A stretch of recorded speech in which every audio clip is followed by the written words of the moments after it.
My biggest concern is that inflation is now systemic. When Biden took the Keystone XL pipeline offline, oil went from $30 a barrel to $120 a barrel. That was inflation, not the printing of money. You're counting on the government to take care of you? I mean, wake up. So much is going on in real estate. Like, you don't just buy real estate like you buy Apple. Because if you buy Apple stock and it goes down to 6, you can get out of it really quickly. But with real estate, it's not that liquid. I've never lost money in real estate. I got in trouble. But when you scramble and you do what you have to do, you get smarter and smarter and smarter. Amateurs at this business, they wait, the price went on 100,000, went up 200,000. Oh, we got buyers lined up for the property. And that's when people jump in. You should be getting out. Robert Kiyosaki is an entrepreneur, author, and financial legend. His books aim to teach regular people how to become financially literate and aware of what to do when it comes to tough times hitting the economy. Part of the reason Robert and his wife Kim are so successful is because they are smart investors in the real estate field. Now, how can an average person become successful in real estate? Where should you start? In this video, we dive into some of the rules that Robert and Kim follow when it comes to first-time real estate investing. They're better off partnering with somebody on a big deal than going one unit by yourself, because the problem with one unit is when they move out, as you know, you're 100% vacant. And all of a sudden real estate starts to hit some new reality. So you would start with 500 units at a shot, first deal? Yeah, I started with one unit. No, but are you recommending they partner with somebody on a 500 unit deal? I would at 1,000%. Wow. So I wouldn't do that. Yeah, that's a different strategy, because we want to get the knowledge and the experience and the education that goes with the hands-on management. That's our philosophy. I would tell people the best thing for them. I don't think you have to go 500 units the first time, but 200 is a great number. And I would tell people the first thing they should do with real estate is invest in real estate to learn it. If you want to play the Bitcoin game, go buy some Bitcoin first. Then start learning about it, because too many people out there are learning and never actually make an investment. The best way to start in real estate is to invest in real estate. Learn about the way the market moves. Find a solid partner to have for bigger deals and be prepared to put some work in. It's not easy getting into the market, but everyone has to start somewhere.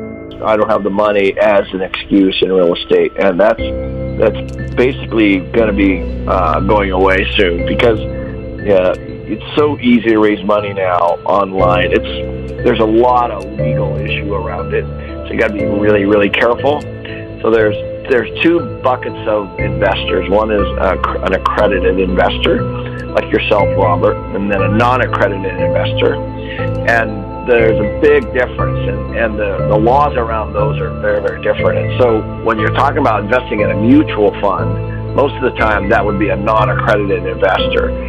So accredited investors, they have certain things that requirements you have to meet.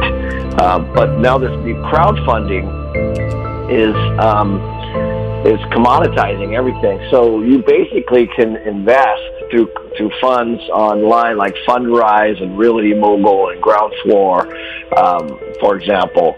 And these are services that have been around not very long, like 5, 6, 7 years, and you can invest only $500. And so, like Fundrise, for example, which is the largest right now, they're at $1.4 billion in investments, and these are loans. They're multifamily developments and office buildings and new construction homes and acquisition loans and construction loans. And so basically they're taking your money like a bank online, and they're investing it, and they're giving you a return that you can invest. It's almost like a money market fund then, where they actually move your money. If you are worried about investing on your own, think about doing it with someone else, or like Ken puts it, find a way of investing with funds online. Even if it's just $20 a paycheck, you can start investing in real estate now with a little at a time versus waiting until you have a bulk sum payment. The best way to get educated is to get hands-on and to get in the game. And so I think for me, and for you and me, Robert, for somebody to start on a 200-unit building with a partner, the education's going to be very, very, very different. And to me, that's very risky. So we're all about starting small, get the knowledge, get the experience, get the education, and then build from there. I think that's just a difference in philosophy. Getting educated in the real estate game isn't as difficult as it used to be. See what kind of real estate you would be interested in tackling. Would you prefer commercial or residential?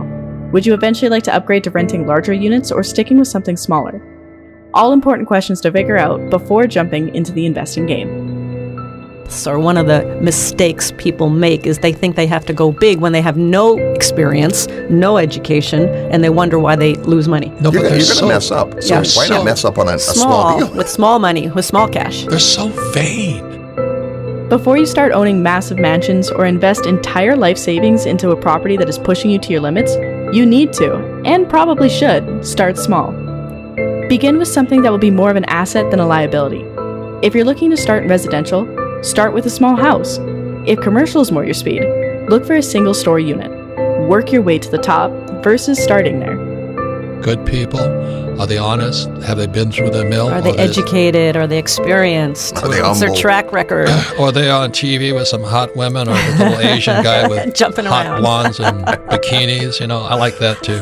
But anyway, I would just go to it. I mean, even if it's a little Asian guy with hot blondes and bikinis, I'd go and listen to what he has to say, or she says. You are who you hang out with. One of the biggest reasons Robert and Kim Kiyosaki are as successful as they are today is because not only do they have financial education to back them up, they also surround themselves with and partner with like-minded people. If you are looking to get into the real estate game, find a mentor or a partner and learn from what they have to teach you. If you're only going into real estate for the money and the return, then probably Rich Dad is not your philosophy to follow. Right. But if you're in it for the long term, for the education and to grow it and to hang on to it, then yes. So as you're saying, I started with a little 2-bedroom, 1-bath house, you know. Portland, Oregon. Portland, Oregon, $5,000 down payment on a $45,000 house. Nervous, scared about making a mistake. What if the market turned? What if the tenant moved out? All of that. But it was these small properties. Then we went from, another single family, went to 6-plex, went to a 12-plex, went to an 18-plex. And every time more mistakes, more learning, more knowledge. But now we can do the big deals because we've got that foundation of education and experience behind us. Right. And for us, the question is, how do you find a good deal? Well, you got to look. Getting into the real estate game may seem like an intimidating and scary thing to do, but just remember, if you take baby steps to get there, it still counts. Start small and work your way up, and before you know it, you could be the next real estate investing tycoon. What was your favorite part about the video? Let us know in the comments below, and make sure to like and subscribe to keep up with our latest videos.